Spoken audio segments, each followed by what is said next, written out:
Olá, pessoa querida, saudações biológicas. Professor Túlio Bastos vindo mais uma vez do lado de cá dessa pequena tela do seu smartphone e agora com o nosso 17º vídeo, onde iremos aprofundar alguns conceitos que já abordamos no vídeo 16 sobre o nosso sistema digestório.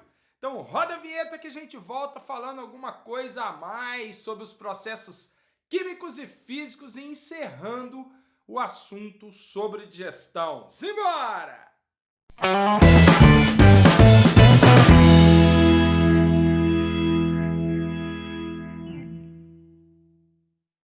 Fazendo uma revisão rápida do vídeo 16, nós falamos da composição do sistema digestório, o tubo digestório e as glândulas anexas, a função da digestão, o papel biológico, o significado desse processo no organismo, o que significa a digestão, e também começamos a abordar os processos físicos e químicos. Nós vimos que os processos físicos da digestão são 4: a mastigação e a deglutição na boca, os movimentos peristálticos a partir do esôfago e a emulsificação de gordura a nível do intestino delgado por ação dos sais biliares.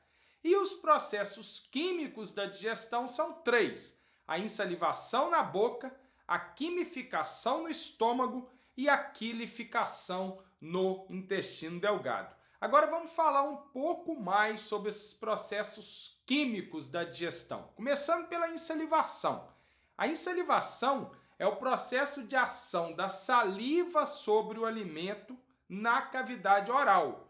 Qual a função da saliva? A saliva, que é um suco digestivo produzido pelas glândulas salivares, que são 3 glândulas: as parótidas, a sublingual e a submaxilar. Ela vai amolecer o alimento, facilitando a mastigação, e ela também contém uma enzima principal que é a amilase salivar ou pitialina. Qual o papel dessa enzima? Como o próprio nome diz, a amilase. Ela atua sobre a molécula do carboidrato do polissacarídeo amido, degradando essa molécula em moléculas do disacarídeo maltose. Então essa é a função da saliva. A principal função da saliva é a quebra do amido em moléculas de maltose. Além disso, ela também apresenta uma enzima chamada lisozima, que tem ação bacteriostática. Ela impede o crescimento de bactérias patogênicas na nossa cavidade oral. Então ela também exerce um papel de proteção. Uma vez que o alimento é ensalivado e é mastigado, ele será deglutido, passa pela faringe, pelo esôfago e chega no estômago. No estômago ocorrerá o processo de quimificação. O que seria a quimificação? A ação do suco gástrico sobre o alimento. E o suco gástrico, ele contém uma única enzima principal, que é a pepsina. Qual o papel da pepsina? Ela é uma protease, então ela é a primeira enzima que vai atuar na digestão das proteínas, quebrando as proteínas em cadeias polipeptídicas menores.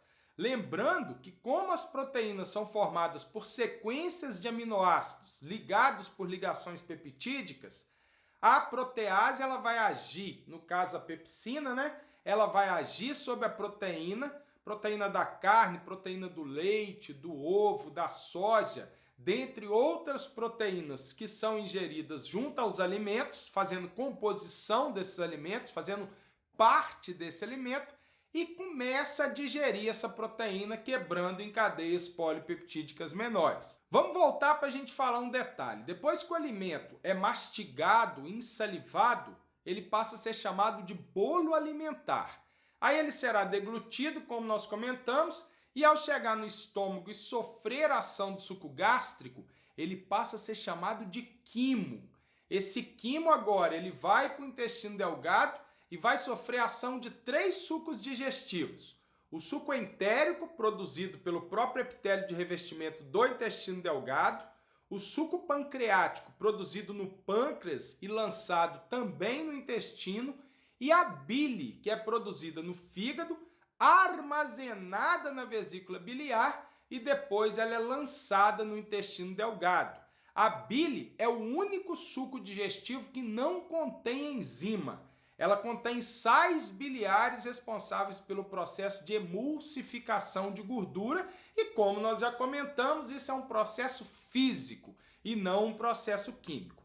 No caso do suco pancreático e do suco entérico, a ação desses sucos sobre o alimento, sobre o quimo, é a etapa final da digestão, que é chamada de quilificação. Vocês já devem ter ouvido as pessoas mais antigas acabarem de almoçar e falar: agora eu vou dar uma deitadinha para fazer o quilo. Portanto, a quilificação é a última etapa química da digestão.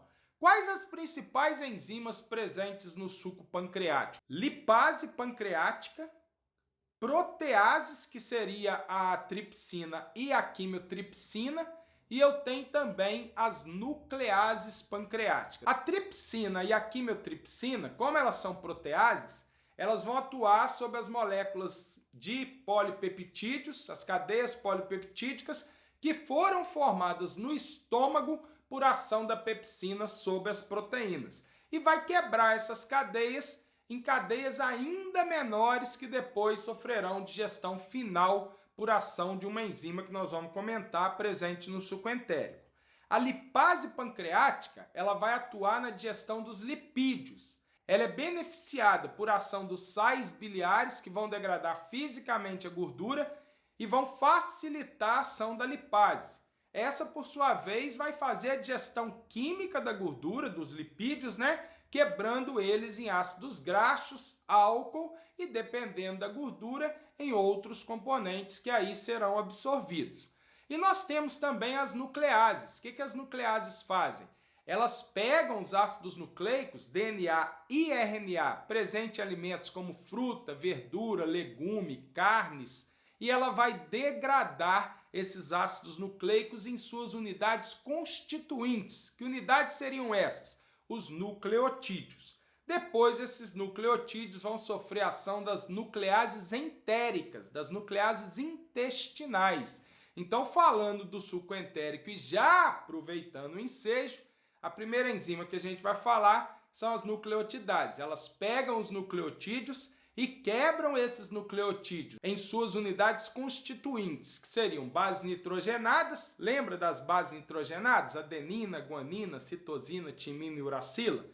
Vai quebrar também em pentose. Os nucleotídeos são formados por base, pentose e fosfato.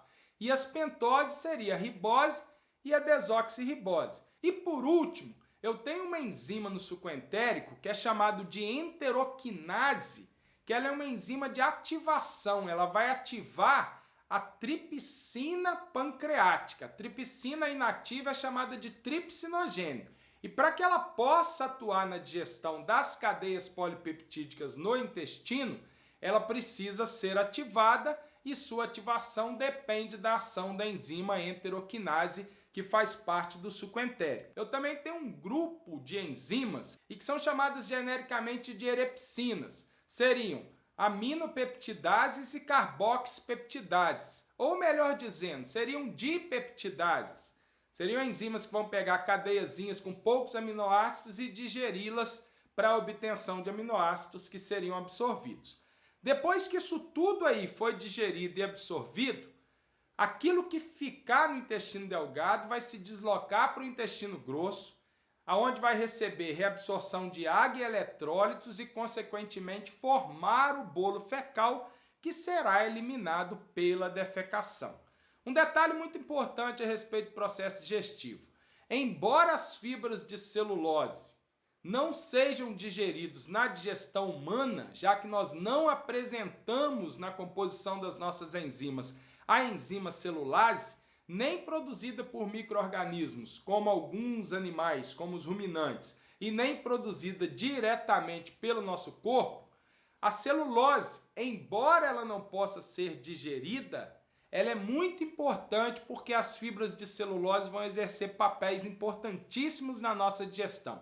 Que papéis são esses? As fibras de celulose elas vão estimular o peristaltismo, limpar as vilosidades e microvilosidades intestinais e, consequentemente, tornar a absorção dos nutrientes mais eficiente e também estarão relacionadas ao controle da quantidade de água no intestino grosso para a formação do bolo fecal.